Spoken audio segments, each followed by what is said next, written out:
Another view here into the past. This one's going to be July, August 1971. I will open the book here. I never know what I'm going to do because I haven't opened these books 20, 30, 40 years, so, or more. But it's, you know, one of the BassMaster's tests, they were always trying to figure out, how to determine who's the best of the best. That was Ray's whole deal. At first, a lot of his tournaments were just pitting. He knew Oklahoma City had a real strong bragging black bass company. He knew Memphis, Tennessee did. So he'd just say, okay, he'd make up stories. Oklahoma said, y'all can't catch a fish out of a bathtub to the Tennessee guys and vice versa. It was trash talking like you see now in football and other sports. But anyway, still the best of the best. They were trying to come up what could that be, and I even seen this Ray Scott's letter from the editor, you might call. He's basically saying he's starting the BassMaster Classic ideal, and he's going to take the top 24 anglers from 4 events. Is all they had a year. He's going to take the top 24. And these anglers would be invited to a super tournament, which he was going to call the BassMasters Classic. And this tournament's what hooked me. I knew that, golly, how in the world can I ever do something like that? And it was a mystery tournament, a mystery lake. He keeps it a secret. How he did that, I don't know, because he had to have 24 boats built in there at the site when the anglers showed up by airplane. And at 10,000 feet, he'd have this sealed envelope he would open up and read out to the 24 anglers who would be powered with 16-foot identical boats. Now remember, this is the first, he hadn't done it yet. He's announcing it's going to be done in 1972, the next year. And so this was really his way of trying to keep elevating the sport to a higher and higher level. And he invited a lot of media to it, because believe me, a lot of these early tournaments, about the only people there were relatives and a few of the locals that would come to the weigh-ins. But he's still trying to create a bigger interest and a bigger audience. And so this was the first mention of the best, which became the BassMaster Classic. And again, as I mentioned in the last in the article, horsepower ratings haven't been decided. Who should decide horsepower ratings? And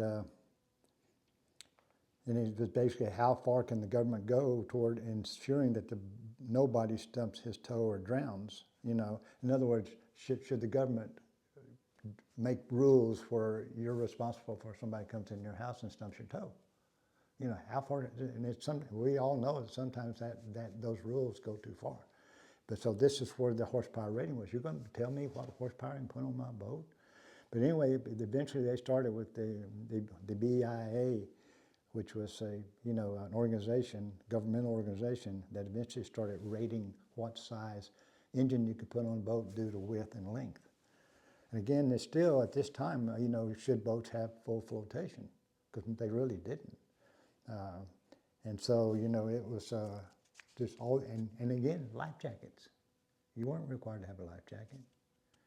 And so this is where, a lot of this began. This is, again, 1971, when they started saying, if we're going to have a tournament, it's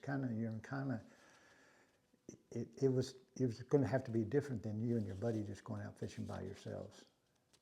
You were involving other people, and obviously I'm sure there was lawyers standing around saying, hey, you better do this and you better do that, and the insurance company's doing the same thing.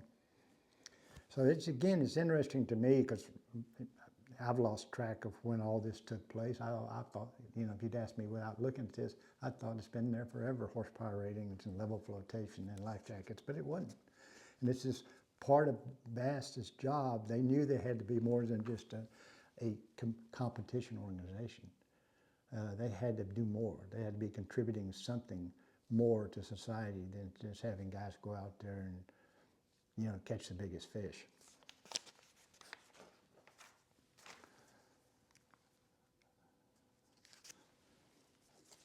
I think I've talked about this in one of our earlier, going back in the time, but this is basically farm ponds, you know. And it's this particular guy here, Tom, I can't even pronounce his last name, Sufaka. He was an architect of building ponds, okay? And he basically, but what was really interesting here, they really did come up with some fascinating studies that I know back now in 1990, I built my own pond. And you talk to biologists, what can a pond support? What can a 2-acre pond support? And eventually you learn it can only support so much biomass. What's biomass? It's every living thing in the water. It can only support, let's say, so much biomass weight-wise per acre. And once it does that, the pond becomes very unhealthy very fast. And I'll never forget the first time that the biologist told me, I said, I'm getting too many little fish in my pond. It was only a 3-acre pond. And he said, you're getting too many in. So what did I need to do? He said, you need to catch the little ones and take them out of the pond. Yeah, I said, how many? He said, 60 per acre per year. I said, 60 per acre per year? And he said, I said, yeah, I can eat a few, but he said, throw them out for the raccoons. And it was still hard for me to do because I just couldn't believe that number. But this guy came up with those numbers, him and biologists that was working with him. How do you maintain a healthy lake? And basically, you know, he goes in there, if you want big bass, take as many little ones out as you can, but don't take the big ones out. And so the big ones are the ones that spawn anyway. And so there's just so much information just because guys wanted to catch a bass coming out, even in small fishing ponds. And I told you earlier about Cody Huff taking us to all his favorite fishing ponds in Douglas County, Missouri. Man, it's like running a pattern except you were in a pickup truck, you know, going from pond to pond. And see, back then, it even reminded me, I actually stocked most of the ponds within walking distance of my house. We lived out it was a new subdivision at LaPorte, Texas, but it was out out of town quite a ways, and there's nothing but farms around us. And I started sneaking in. I didn't know if I had permission to fish those ponds or not. And I started sneaking in, but even more, and catching fish, but then even more than then, I started stocking them. I'd catch bass everywhere, carry them in the paint buckets with just a little bit of water in the paint bucket running across the fields. And it was nothing but you can see their tails sticking out and their heads just down in the paint buckets, and I'd go dump them in these ponds I could get to. And you say, well, where'd you get the bass? I'm going to show you that in a second, because it even amazed me more than what I was doing stocking the ponds. But this, like here's a statistic. It says, although bass population in this lake fish over 2 pounds is probably less than 1,100 pounds of bass per acre, is healthy measure for Midwest fishing.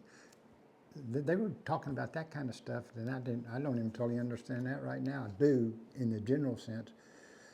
And it says, these are the fish that they removed from bodies of waters in a short while, leaving behind a breed of bass. Oh, that was a cool one. This is Tom Mann even made me aware of this one. He had a bass that he caught and put in his aquarium at Uvalde, Alabama, called a Leroy Brown. He had this giant aquarium about twice the size of this room. And he put other bass and Leroy Brown in there. And he noticed that Leroy Brown, after he put him in there, would never hit an artificial bait again. Never. And he said, the only thing he would eat live bait. I could even put plastic worms in there, he wouldn't touch them. Now, he said, I had other bass in there that would bite them, plastic lures over and over after maybe a week or so I put them in there. Leroy Brown wouldn't. And this was an incredible, and Tom Mann he said, catch and release, which Ray Scott and Bass, you know, instituted early on.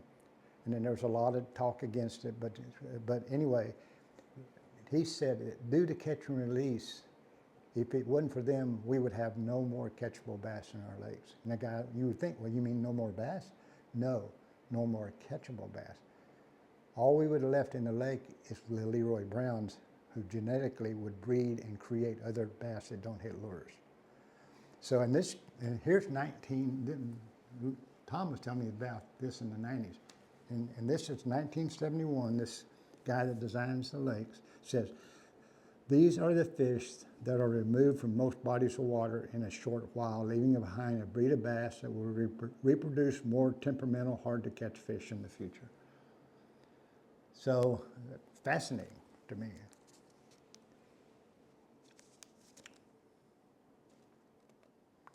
See, here's another example. He says he had some fish he would never catch again, and these are in his ponds. Okay, he said, I had one 8-pound bruiser sporting tag number 35. He tagged them all.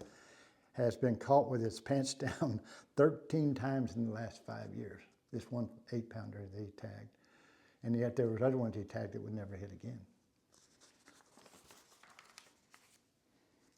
And anyway, where did I get my bass to stock all my little farm ponds? Right here. They ran a ditch through my subdivision from one side of that Morgan's Point area to the other, connecting actually saltwater. And it would sometimes, rarely would it have that much water in it. It would be just a ditch. And as little kids, we would go down there catching anything, and all of a sudden I had some little fish I'd caught on a little stringer, and a bass come up and ate them off my stringer. And then I started saying, dang. And I never forget the first time we went down there and just fished for bass. We had a stringer about 6, 7, 8, 9, 10, and we were dragging them back through our subdivision on stringers to the house. And these guys walked out and said, where y'all catch all those bass?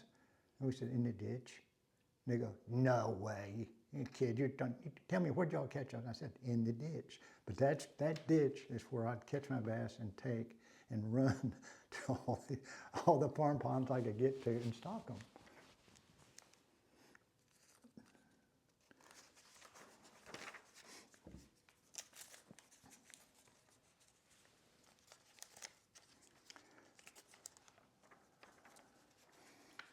And of course, again, the stringers have been elevating. Do you know what my first stringer was? My first stringer was a stick. Okay, why back then, but I'd be fishing this pond and stuff, but it'd be a long stick. You'd clean all the limbs off from it, but you'd leave one big hook on the end of it, and you'd just run your bass down that stick. Wasn't good for the bass, but that's the way I made my stringers. And so then you finally, you had ropes, and I'd use just a simple rope, run through the gills always. We didn't puncture like the stringers had a little metal point on it. You eventually went to those. And then you hear these guys making stringers. This one is one that it would float on top, and they had the metal snaps on them. So the evolution of the stringer, it goes way beyond even I could remember. And eventually now we went to live wells, so you wouldn't string them. But still, there's people that catch fish to eat, brim, crappie, whatever, that don't have a live well. They're fishing from the bank or somewhere else. Still use a stringer.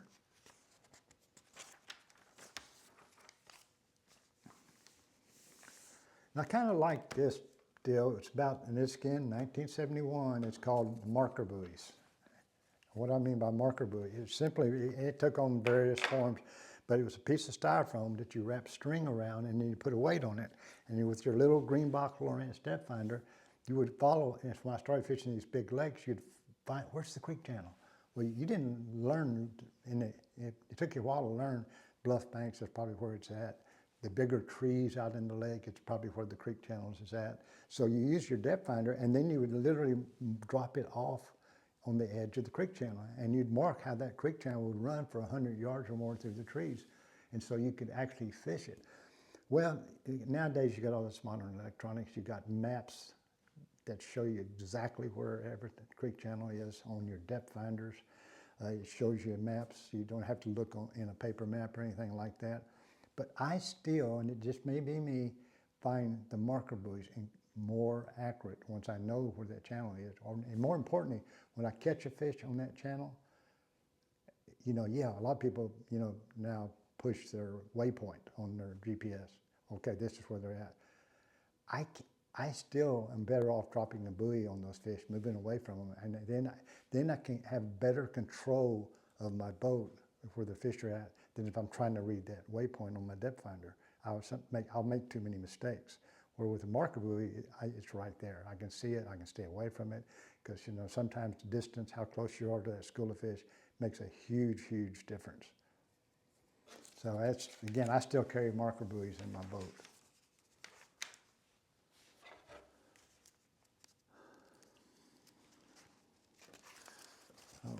Okay. Again, this is more, again, in the magazine, they're becoming more and more conscientious of the horsepower. And, it's, a lot of people think the horsepower was just for speed. Well, I've got to beat my buddies to you can see a little few, they took off and they're trying to, everybody thinks everybody's going to your spot. Well, rarely is that true. But we're racing other people trying to get to our spot first. And that's really, and so does the horsepower really serve a purpose? Did the question even come up? What's good is horsepower? Are you a fisherman or a racer? But really what I finally understood, and I understood this when I had won 2 classics, but I never won a regular season tournament. And we were at a Cordell Hall in Tennessee. Back then, I still didn't believe horsepower was important. I was still running an 80 horsepower on my boat when everybody else was running 150 horsepower. And I said, because I'm kind of like this guy, it doesn't really serve a major purpose, until at this tournament. And that tournament was the first tournament that I ended up losing it by 2 ounces. Okay, 2 ounces. And then finally all the way home from Tennessee to Texas, I was going, those 150 horsepowers were beating me only 10 minutes down, because all the fish were down near the dam and we were launched way up in the lake, up in the river. But even that distance, which was maybe 30 miles, they were only beating me 10 minutes down and then 10 minutes back. That's 20 minutes. A 3-day tournament, that's a freaking hour. How many casts can I make a minute? I could make 5 casts a minute with the way I was fishing. That's 300 casts I lost due to horsepower. Could I caught one more fish that would give me that 2 ounces in one? I always will think I could have. And that's when I finally went to a major horsepower, was after that event. So horsepower for me translated not into speed for beating somebody to the place, but into cast, number of casts you were losing. I'm going to show that Bill Dance ad because it's just so great. Yeah, there's Bill Dance with all of his trophies and bass on the wall. And see, he looked like a very well-dressed gentleman. He wasn't what most people perceive fishermen to look like.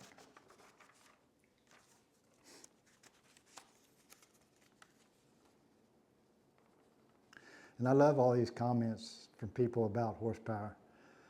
This one guy from Winter Garden, Florida. Larger horsepower motors just hit stumps harder, don't help you catch more fish. 135 horsepower should be tops. Crash helmets required, blah, blah, blah, from Georgia. You can move to any of the lake you want when fishing becomes unproductive. The big motor helps when you are 10 miles from the dock, blah, blah. And it gives all these reasons why you shouldn't have a big motor. And most of them are just, silly, to be honest. And this is from an intelligent angler, Basil Bacon. The majority of people that fish these tournaments are intelligent enough to eliminate the danger of a large horsepower. Anyway, it's amusing to me. I'm not going to read them all, but.